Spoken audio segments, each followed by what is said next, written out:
Hello everyone, good morning. আজ জানো তো অনেক সকাল সকাল আমি স্নান করে নিয়েছি।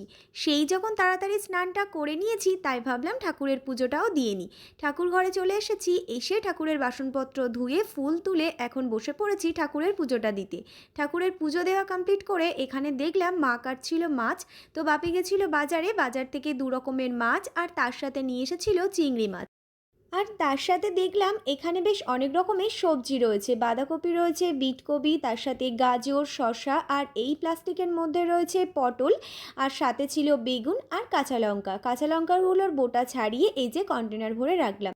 আর এখন দেখছি এই কদিন প্রচণ্ড পরিমাণে বৃষ্টি হচ্ছে। সকালবেলায় ঘুম থেকে উঠে দেখছি বৃষ্টি পড়ছে, আর রাতের বেলায় ঘুমাতে যাওয়ার আগে তখনও দেখছি বৃষ্টি পড়ছে।